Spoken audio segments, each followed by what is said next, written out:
Bonjour à tous. Aujourd'hui, on va parler de la mise à jour d'iOS avec un iPad Pro. On va connecter dessus une souris Logitech comme ça, avec plusieurs fonctionnalités. On va voir un petit peu comment ça c'est géré par cette dernière mise à jour. Alors, pour ça, on l'a vu, comme avec l'iPad mini, on va aller dans les réglages. On va vérifier que notre système soit bien mis à jour. On y est, donc on a bien la mise à jour 13.4. Donc on peut partir sur Bluetooth. On allume notre souris. On voit le voyant là qui clignote. Elle apparaît ici. On sélectionne. Ça, tout le monde sait le faire.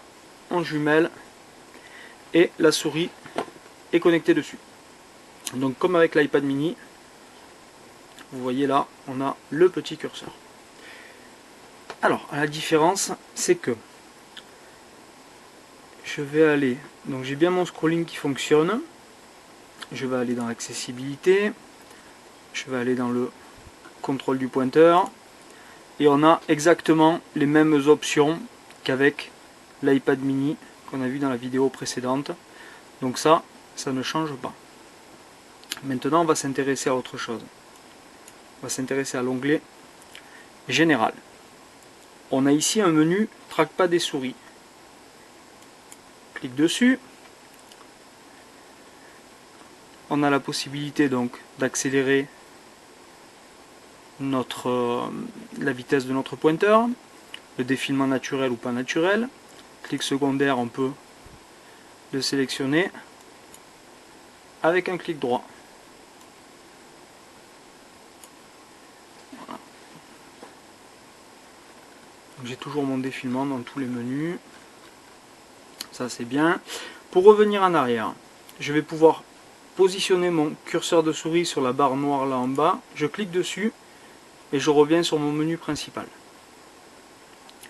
Ensuite, quand on passe sur les icônes, elles bougent. Il y a la petite animation donc qui est activée. On peut partir sur un site internet.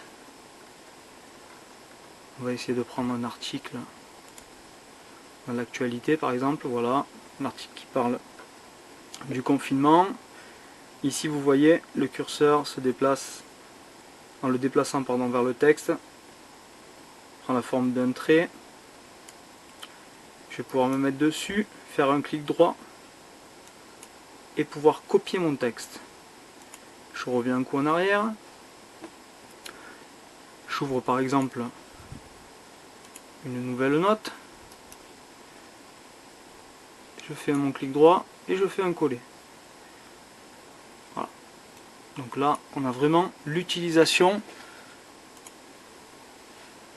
équivalente à un ordinateur portable. Le gros avantage qu'on va avoir en mettant une souris sur l'iPad Pro, c'est qu'en plus donc d'être équipé du clavier, on n'aura plus besoin de toucher notre écran. Ça c'est une des grandes nouveautés.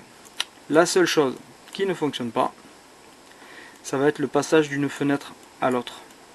On va pas pouvoir faire glisser les fenêtres comme ça, vous voyez. Je reste cliqué, j'essaye de bouger, ça prend pas. Pour pouvoir se déplacer d'une fenêtre à l'autre, il va falloir aller cliquer sur les différents petits points là en bas qui représentent le nombre de fenêtres. Et à ce moment-là, ça va se déplacer d'une fenêtre à l'autre. Donc ça, c'est la grosse différence. On a aussi la possibilité, avec une souris disposant de plusieurs boutons comme ça, de personnaliser l'action de chaque bouton. Donc pour ça, on va dans Accessibilité. Il va falloir qu'on active dans Toucher le Assistive Touch. Ensuite, on peut descendre dans Appareil. On voit notre souris. On clique dessus. Et là, vous voyez, j'ai personnalisé. Donc le bouton 3, c'est celui-là.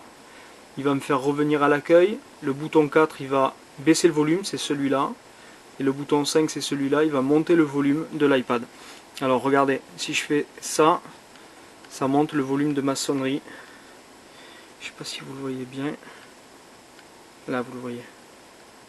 Tac. Je baisse le volume. Si je fais ça, ça baisse le volume, ça revient pardon sur le menu principal. Donc ça c'est quelque chose qui est assez sympa. Voilà, ça fonctionne sur tous les trucs.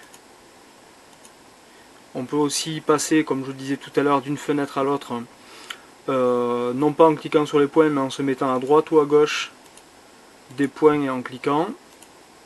Donc c'est une fonctionnalité qui est pas mal aussi, qui nous permet de gagner du temps.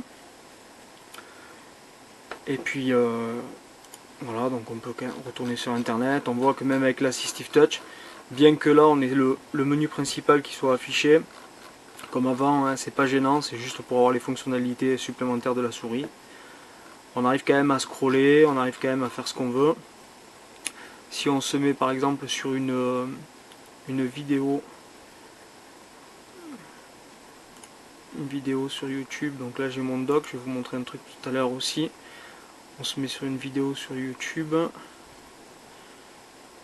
Il y a une chaîne que j'aime beaucoup, le Capucine, avec son petit dragon Elliot. C'est vraiment génial. Donc là, je peux monter le volume de la vidéo et le baisser. Je vous recommande cette chaîne au passage. Elle est vraiment sympa. Vraiment, vraiment. C'est une belle performance de cette jeune fille. C'est super. Donc aussi, on retourne sur internet. Ici vous voyez en bas de l'écran j'ai ma barre, mais j'ai pas du tout mon menu principal, mon dock. Si je descends, je vais entourer la barre. Si je descends encore, je vais faire apparaître mon dock. Et si je tire encore, je repasse carrément sur l'écran d'accueil. Je viens fermer la fenêtre qui était ouverte. Voilà, donc ça c'est sympa aussi. On a cette possibilité là depuis cette mise à jour donc d'iOS.